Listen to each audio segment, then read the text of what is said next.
4장 12절로 21절입니다. 함께 교독해서 읽도록 하겠습니다. 어느 때나 하나님을 본 사람이 없으되 만일 우리가 서로 사랑하면 하나님이 우리 안에 거하시고 그의 사랑이 우리 안에 온전히 이루어지느니라.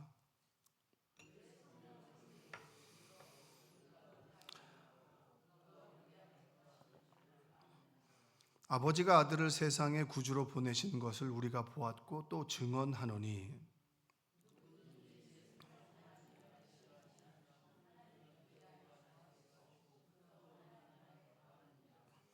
하나님이 우리를 사랑하시는 사랑을 우리가 알고 믿었노니 하나님은 사랑이시라.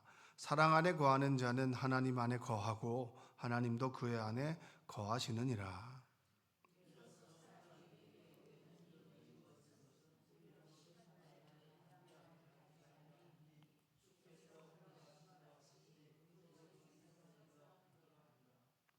사랑 안에 두려움이 없고 온전한 사랑이 두려움을 내쫓나니 두려움에는 형벌이 있음이라.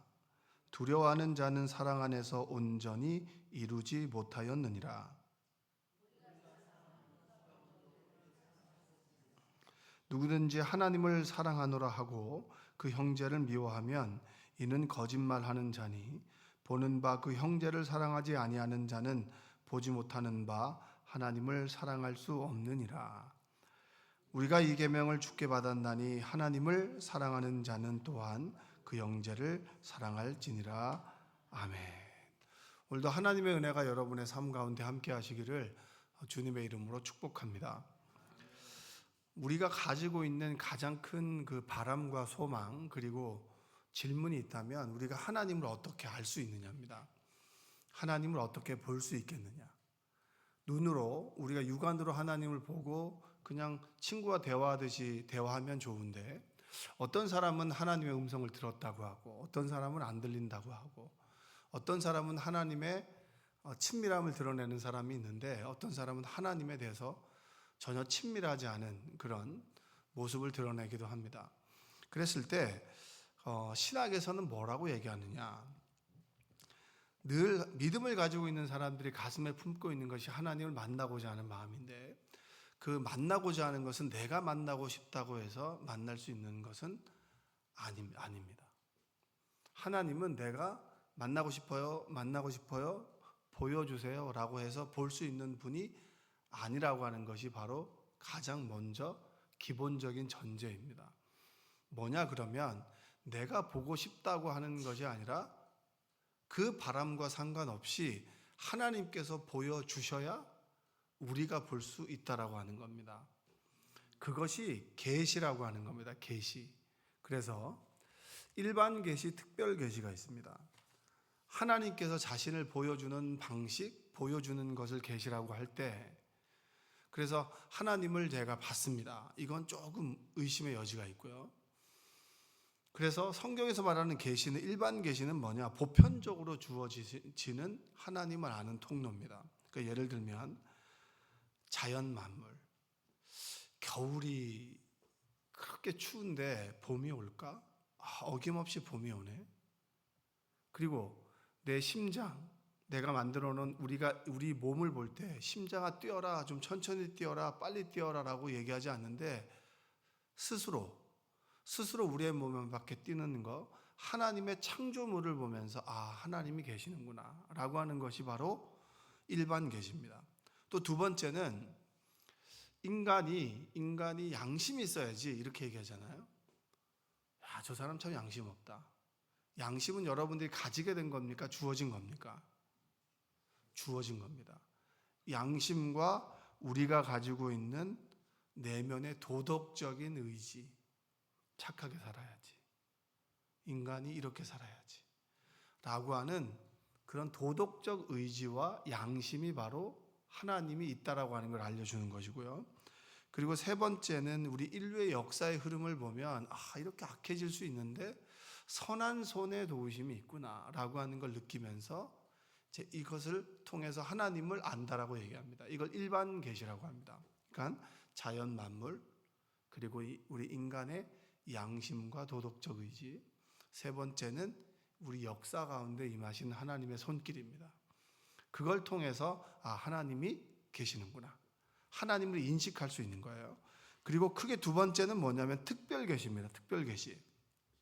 특별계시는 하나님께서 구체적으로 자신을 드러내는 방법입니다. 그래서 특별계시에서 가장 잘 알고 있는 것은 뭐냐면 우리가 말하는 이 성경입니다. 성경을 통해서, 성경은 하나님께서 믿음의 사람들을 통해서 기록하신 거잖아요. 그러니까 성경을 통해서 우리가 하나님을 알 수가 있는 겁니다. 그러니까 엉뚱한 데 가가지고 하나님을 아는 게 아니라 자연을 통해서 천지 만물을 통해서 하나님이 살아계시다라고 하는 걸 아는데, 그러면 그분이 우리가 믿는 인류를 구원하신 하나님, 인간의 몸을 입고 오신 그 하나님인지 아닌지는 특별 계시 성경을 통해서 알 수가 있는 겁니다. 그리고 두 번째는 뭐냐면 예수 그리스도입니다. 뭐라고요? 예수 그리스도. 그러니까 수많은 신이 있다 없다 얘기를 하지만 우리가 믿는 하나님은 인간의 몸을 입고 이 땅에 오셔서 우리를 위해서 십자가를 대신 지시고 죽으셨습니다. 그리고 부활하셔서 우리 안에 하나님의 영으로 임하신 그 예수 그리스도를 통해서 하나님을 알 수가 있는 거예요. 그래서 그분께서 회개하라, 천국이 가까이 왔다. 천국은 하나님의 나라입니다. 나라. 그 하나님의 나라는 이쪽에 어디 남쪽에 있다 북쪽에 있다가 아니라 하나님을 믿는, 하나님을 고백하는 우리 가운데 임하는 하나님의 영향력이라고 저는 이야기합니다. 그러니까 하나님의 나라가 임했다. 예수 그리스도를 통해서 우리는 하나님을 알 수가 있다. 이게 바로 이제 신학자들이 말하는 계시입니다. 계시. 그래서 계시를 받았다라고 하는 것이 어떤 거냐면 이런 겁니다. 그다음에 내가 계시를 받았어라고 하는 것은 조금 의심해 봐야 될 소지가 있고요. 대부분은 특별 계시, 일반 계시 이렇게 나눕니다. 근데 신학자 중에서 우리가 알아야 되는 부분은 뭐냐? 여러 가지 신학자들이 있겠죠. 근데 그 중에서 칼바르트라고 하는 사람이 있는데 그 사람은 뭐라고 얘기했냐? 우리가 하나님을 어떻게 알 수 있느냐? 오직 예수 그리스도만을 통해서 하나님을 알 수가 있다. 이렇게 얘기합니다. 자, 제가 왜 새벽부터 이렇게 좀 어려운 얘기를 하느냐? 여기 계신 우리들은 자연을 통해서 하나님을 인식할 수 있고 성경을 통해서 하나님을 제대로 알 수 있습니다. 그리고 예수 그리스도가 우리를 위해서 죽으셨다라고 하는 걸 수없이 들었기 때문에 알 수가 있어요. 그러면 하나님을 모르는 사람들은 어떻게 하나님을 볼 수 있겠냐는 거예요. 지나가는 사람들, 예수님을 모르는 사람들이 예수 그리스도를 설명한다고 해서 그 사람들이 알까요? 몰라요. 왜냐? 예수 그리스도는 우리의, 또 십자가는 우리가 쓰는 언어지 그 사람들은 십자가를 쓰지 않습니다. 우리나라에 십자가가 어디 있어요? 목걸이만 있죠. 그러니까 십자가의 의미를 아무리 설명해도 그 사람들은 몰라요. 그러면 어떻게 교회를 다니지 않는 사람들은 하나님을 인식할 수 있나? 교회를 다니는 사람들은 일반 계시, 특별 계시, 그리고 신학자들이 말했던 예수 그리스도라고 하는 그분이 우리를 통해서 나타나심을 통해서 하나님을 알 수가 있는데, 하나님을 모르는 사람들은, 이 교회를 다니지 않는 사람들은 어떻게 하나님을 알 수가 있는가? 그랬을 때 사도 요한이 그런 맥락에서 우리에게 이야기를 해주고 있습니다. 12절을 한번 읽어볼까요? 12절. 어느 때나 하나님을 본 사람이 없으되 만일 우리가 서로 사랑하면 하나님이 우리 안에 거하시고 그의 사랑이 우리 안에 온전히 이루어지느니라. 16절 한번 더 읽어볼게요. 16절. 하나님이 우리를 사랑하시는 사랑을 우리가 알고 믿었노니 하나님은 사랑이시라. 하나님 안에 거하고 하나님도 그의 안에 거하시느니라. 여기서 하나님의 사랑은 이런 겁니다. 우리는 대부분 기브 앤 테이크입니다. 사랑이. 부모 자식 간에도 그렇게 달라지지 않아요. 부모 자식 간 연을 끊는 걸 보면 기브 앤 테이크입니다. 그래서 연예인들 중에서 보면 그 엄마나 아빠나 그렇게 자식의 이름을 사칭해가지고 무리를 일으키는 경우들이 많잖아요. 그리고 자식에게 빨대를 꽂아가지고 그렇게 힘들게 하는 부모들이 있어요. 그래서 연을 끊었다. 빚쟁이들이 자꾸 딸에게, 누구에게 갚으라고 하니까 연을 끊었다. 이렇게 얘기하면서 그 채무의 관계를 모면하는 경우들이 있습니다. 사랑이라고 하는 것은, 하나님의 사랑은 우리의 사랑과 다르게 조건적이지 않아요. 무조건적인 사랑입니다. 어떤 사랑이라고요? 무조건적인 사랑이에요. 조건을 달지 않아요. 그래서 우리가 하나님의 사랑에 감동할 때는 무조건적인 사랑 앞에서 감동을 합니다. 저는 하나님의 사랑을 천국의 사냥개라고 얘기해요. 사냥꾼이야, 사냥개. 그러니까 이 톰 프랜시스라고 하는 시인은 하나님의 사랑을 끝까지 목표물을 쫓아가는 사냥개처럼 얘기합니다. 우리를 놓지 않고 끝까지 어떤 상황과 어떤 처지에 있든지 간에 놓치지 않고 쫓아가서 물고 있는 그 사냥개라고 얘기합니다. 조건 없는 그 하나님의 사랑. 그 사랑이 서로 사랑할 때 믿지 않는 사람들은 하나님을 본다라고 하는 거예요. 저 사람 정말 사랑할 수 있겠나? 저렇게. 근데 누군가 그 사람을 품어주고 이해해주고 기다려주고 인내해주고 그리고 대해줄 때 사람들은 서로 사랑하는 모습을 보고 하나님이 살아계시는구나 라고 하는 것을 알게 되는 겁니다. 서로 사랑하는 은혜가 있기를 바랍니다. 사랑할 만한 사람 사랑하는 것은 그건 당연한 거죠. 근데 이런 사람을 사랑할 수 있나? 어떻게 저 사람 저렇게까지 사랑하나? 이해해주나? 그 서로 사랑하는 모습을 보면 하나님이 그 안에 보인다라고 하는 거예요. 12절에 우리 안에 온전히 이루어지느니라. 하나님의 사랑이 우리 안에 임하면 우리는 목적을 이룬다. 온전히 완성이 된다. 이런 뜻입니다. 15절 누구든지 예수를 하나님의 아들이라 시인하면 하나님이 그의 안에 거하시고 그도 하나님 안에 거하느니라. 여기서 시인이라고 하는 것은 뭐냐면 하나님의 생각과 내 삶이 일치하는 겁니다. 예수는 그리스도십니다 라고 시인하잖아요. 이 시인이라고 하는 것이 립 서비스가 아니고요. 그분의 말과 행동이 내 삶과 싱크로 되는 거. 부부간에 그렇잖아요. 부부간에 닮는다라고 하잖아요. 저 사람 부인하고 얘기하는 게 똑같네. 아들이 아빠하고 얘기하는 거하고 행동하는 거하고 똑같아.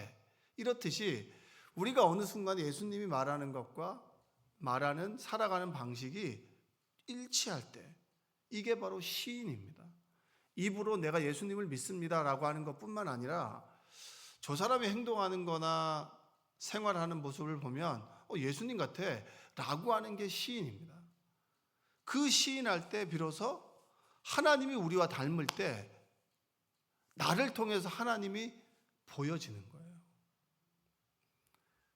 한번 고백합시다. 나를 통해서 하나님이 보여주길 원합니다. 세상이 원하는 것은 그거 아니겠습니까? 목사를 통해서 하나님을 보고자 하는 거고요. 여기 계시는 예수를 소위 믿는다라고 하는 사람들을 통해서 하나님을 보고 싶은 거잖아요. 세상 사람들은 다 나를 속여도 저 사람은 그렇지 않을 거야. 하나님이 나에게 등을 돌리지 않듯이 저 사람만은 그렇지 않을 거야 라고 하는 모습을 보고자 하는 것이 바로 사람들이 하나님을 보는 신인식입니다. 근데 지금의 교인들은 그리고 소위 하나님을 전한다고 하는 목회자들은 그런 실망스러운 모습을 보이는 과정 속에서 오늘 이 말씀이 우리에게 어떤 의미가 있느냐. 하나님은 사랑이시라. 희생하고 헌신하고 참아주고 기다려주고 조건을 달지 않고 그 사랑의 모습을 통해서 하나님이 드러나는 거예요. 우리 교우 중에서 몸이 아픈 분들이 있잖아요. 집사님은 이제 호스피스 병동에 있는 집사님이 계십니다. 근데 그 집사님을 이제 힘들고 어려울 때마다 이제 선교회에다가 전화하면 들어주고, 또 힘들면 이렇게 찾아가서 위로해주고, 어제도 병원에 간다 그래서 제가 병원에 모시고 갔다가 기다렸다가 다시 모시고 왔어요. 근데 그 사이에 어떤 권사님들은 이제 반찬을 해주는데, 그분이 이제 짜게 못 먹으니까 아주 싱겁게 반찬을 해서 따로 포장을 해가지고 또 가져다 주기도 하고, 또 엊그저께는 그 간호하는 여자 집사님의 생일이라서 목사님하고 저희가 가서 고기도 사주고, 가족들도 잘 오지 않고, 그리고 사람들이 어떻게 보면 좀 외면할 수 있는 상황 속에서 믿음의 사람들이 그렇게 한마디 해주고 챙겨주고, 그리고 굳이 안 해도 될 일들을 함께 해주는 거, 그렇게까지 해야 돼? 라고 하는 그 일들까지 해주는 거, 그게 세상이 보고자 하는 사랑 아니겠습니까? 이제 그만해도 돼 라고 하는 게 아니라 할 수 있는 만큼 최선을 다하는 거, 그게 하나님의 사랑이 우리 안에 거하는 게 아니겠습니까? 사람들은 그 모습을 통해서 하나님이 계시는구나, 그래서 서로 사랑할 때 하나님이 보여지게 되는 겁니다. 사도 요한이라고 하는 사람은 우레의 아들입니다. 소위 아주 불과 같은 성격을 가지고 있는 사람이에요.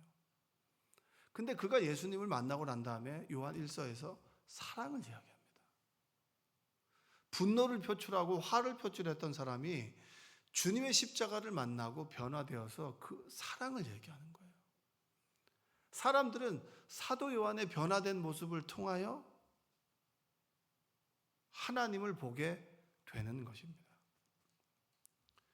여기 계신 분들이 새벽에 나왔습니다. 용서가 안 되는 사람이 있나요? 안 되는 사람이 있을 수 있죠. 우리는 옹졸한 사람이기 때문에. 근데 만약에 내가 하나님께 하는 행동이나 말, 그 말에 하나님이 상처받아서 우리를 용서하지 않는다면 우리는 어떻게 되는 거죠? 지옥입니다. 하나님은 우리를 조건 없이 사랑하시고 용서해 주셨는데 우리는 누군가에게 자꾸 상처받았어. 네가 나한테 그럴 수 있어? 어떻게 내 자존심을 이렇게 무너뜨릴 수 있어? 라고 하면서 이야기한다는 거예요. 그것만큼 하나님의 사랑을 오해하는 경우들이 얼마나 있겠습니까? 19절에 보면 우리가 사랑하면 그가 먼저 우리를 사랑하셨습니다. 여기서 먼저라고 하는 단어는 프로토스라고 하는 단어입니다. 이 먼저라고 하는 단어 이런 겁니다. 사랑의 주도권이 인간의 감정이 아니라 하나님의 의지에 있다. 내가 사랑받을 만해서 하나님이 사랑하는 것이 아니라 사랑하고야 말리라라고 하는 의지를 가지고 하나님께서 우리를 사랑하셨다라고 하는 거예요. 그러니까 사랑은 감정이 아닙니다. 사랑은 의지입니다. 할렐루야. 한번 고백하겠습니다. 사랑은 의지입니다. 내가 저 사람을 사랑한다라고 하는 건 사랑할 만해서 가슴이 뛰어서가 아니고요. 왠지 좋아서 호감이 있어서 사랑하게 되는 것이 어떻게 보면 우리 인간의 사랑입니다. 근데 하나님의 사랑은 철저히 의지입니다. 먼저 사랑했다라고 하는 겁니다. 그래, 이 정도 되면, 그래, 네가 이 정도까지 올라오면, 이것이 아니라 먼저 하나님께서 의지를 가지고 사랑하신 것이 바로 성육신이고요, 십자가고요, 부활이라고 하는 겁니다. 저는 하나님을 이렇게 표현하고 싶습니다. 연금술사. 예전에 고대 사람들이 그렇잖아요. 납을 금으로 만드는 사람들을 연금술사라고 하잖아요. 그럼 하나님은 어떤 분이냐면 보잘것없는 우리, 가치 없는 우리를 하나님께서 의지로 사랑하셔서 십자가에서 죽으시고 믿는 우리에게 죄 없다함을 선포하시고 하나님의 자녀가 되게 하셔서 복의 사람으로 만들어 주시는 하나님의 사랑, 그것이 하나님의 연금술입니다. 우리 모두는 그 사랑을 입은 사람들이에요. 보잘것없는 사람을 하나님께서 괜찮다, 귀하다 여겨주시고 귀하다고 말씀해 주셨습니다. 그게 하나님의 연금술이에요. 그 사랑을 깨달은 우리는 사랑하는 은혜가 있기를 바랍니다. 사랑 어렵죠. 어렵습니다. 그렇지만 우리가 비로소 사랑할 때 하나님이 우리 안에 계신 걸 알고 사랑할 수 없는 사람을 사랑하려고 용서하기 싫은 사람을 용서하기 위해서 애쓰다 보면 성령께서 우리 안에 사랑을 부어주시는 겁니다. 자, 우리는 행복하기 위해서 예수님을 믿나요? 우리 신앙의 목적은 행복이 아니에요. 우리 안에 사랑이 없고 하나님의 사랑이 우리 안에 생겨나게 될 때 찾아오는 상태가 행복입니다. 우리는 행복하기 위해서 행복이 목적이 될 수는 없어요. 하나님의 사랑이 우리 안에 거하고 그분의 사랑이 우리 안에 주고받을 때 그분께서 우리에게 사랑을 심어주시고 샘솟게 하실 때 비로소 우리 안에 행복하다라고 하는 감정이 생겨나게 되는 겁니다. 모두가 오늘 사랑으로 인해서 행복한 하루 되시길 바랍니다. 사랑할 수 없는 사람을 놓고 기도하며 사랑을 결단하는 은혜가 있길 바랍니다. 우리가 서로 사랑할 때 비로소 세상 사람들은 하나님이 살아계심을 보게 되고요. 내가 사랑하는 모습을 보고 비로소 나를 통하여 하나님이 살아계심을 이해하게 되는 것입니다. 사랑하며 오늘 하루 굳건하게 살기를 주님의 이름으로 축원드립니다. 기도하겠습니다. 사랑해 주님 감사합니다. 우리를 주님의 전으로 불러주시고 사랑 안에 거하게 하심에 감사합니다. 날마다 그 하나님의 의지적인 사랑을 깨닫게 하여 주시옵소서. 그 사랑의 강도가 강해지게 하시고 넓이가 넓어지게 하시고 그 사랑의 크기가 커지게 하여 주옵소서. 새벽에 나와 간절한 기도 제목을 가지고 기도합니다. 하나님 그 기도를 들어 응답하여 주시고 하나님의 때 하나님의 모습으로 역사하셔서 크신 하나님을 소망하며 천국을 소망하는 믿음 갖고 오늘 하루 살아갈 수 있도록 도와주시옵소서. 경기가 힘들어 경제적으로 어려운 상태에 있는 우리 성도들을 위로하여 주시고 몸이 아픈 분들을 치유하여 주시고 취업을 준비하고 시험을 준비하는 우리 청년들을 위로하여 주시며 군대에 있고 해외에 있고 여러 가지 사정으로 말하지 못할 고민과 어려움을 가지고 있는 그들을 위로하여 주시고 하나님 역사하여 주시옵소서. 오늘도 새벽에 기도할 때 새벽에 도우시는 하나님의 은혜를 경험하길 원합니다. 예수님의 이름으로 기도합니다. 아멘.